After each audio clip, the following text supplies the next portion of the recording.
Bonjour à toutes et à tous, j'espère que votre week-end de Pâques, malgré les circonstances, s'est bien passé. Nous allons vraisemblablement vers un allongement de la durée de confinement, il fallait s'y attendre. Et il faut maintenant d'ores et déjà préparer l'après-confinement.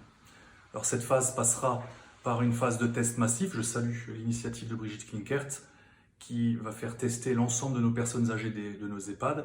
Et il faudra demain tester l'ensemble de la population haut-rhinoise.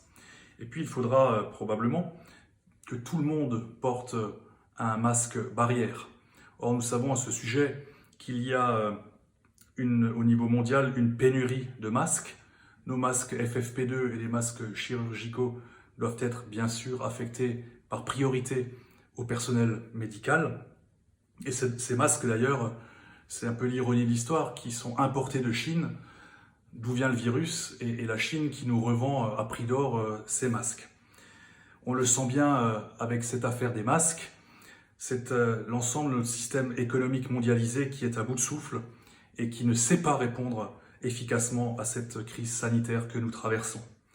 Or, il se trouve que nous avons ici en Alsace, ici même dans le Sungo, un savoir-faire avec notre filière textile. Alors, on avait mis plusieurs décennies à saboter cette filière et je crois que le temps est venu de lui redonner ses lettres de noblesse et de redonner à notre filière textile un coup de pouce.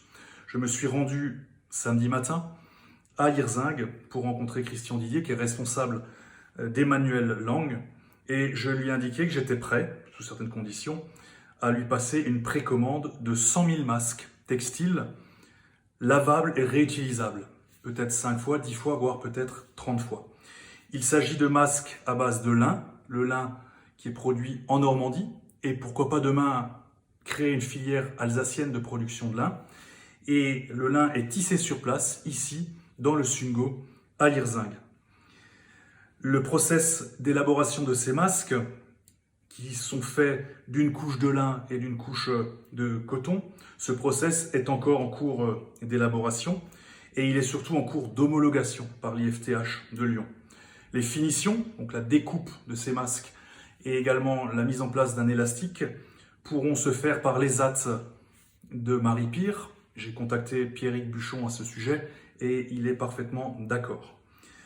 L'idée est d'équiper chaque Sungovien d'un masque réutilisable d'ici le début du mois de mai pour préparer le déconfinement. Si on s'y met sans trop tarder, Emmanuel Lang fera tourner 10 métiers à tisser qui chacun peuvent produire 1500 à 2000 masques quotidiennement. Pour Altkirch, j'ai d'ores et déjà obtenu l'accord des membres du conseil municipal par visioconférence pour équiper gratuitement chacun des habitants d'Altkirch d'un masque lavable et réutilisable.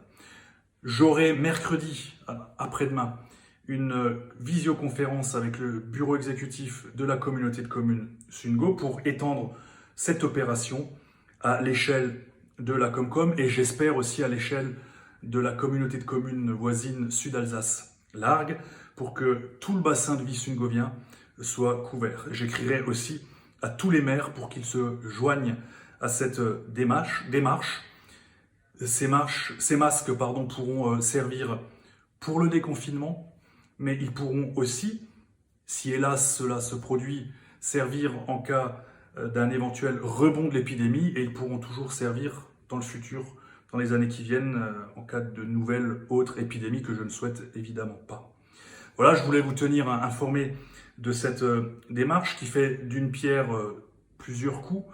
Le premier coup, c'est que nous protégeons la population et nous donnons un coup de pouce à notre filière textile locale. Alors pour qu'elle réussisse, cette démarche, à l'échelle de notre Sungo, il faut bien sûr finaliser le process de fabrication et il faut, et c'est pas évident, j'espère que ça viendra rapidement cette semaine encore, obtenir l'homologation. Je vous tiendrai fidèlement informé du résultat de cette démarche et également du résultat de la concertation avec les Comcom et avec les maires. D'ici là, nous devons rester chez nous, nous devons faire preuve de patience et de solidarité. Je sais que les Sungoviens ne manquent ni de l'une ni de l'autre de ces qualités. Prenez soin de vous.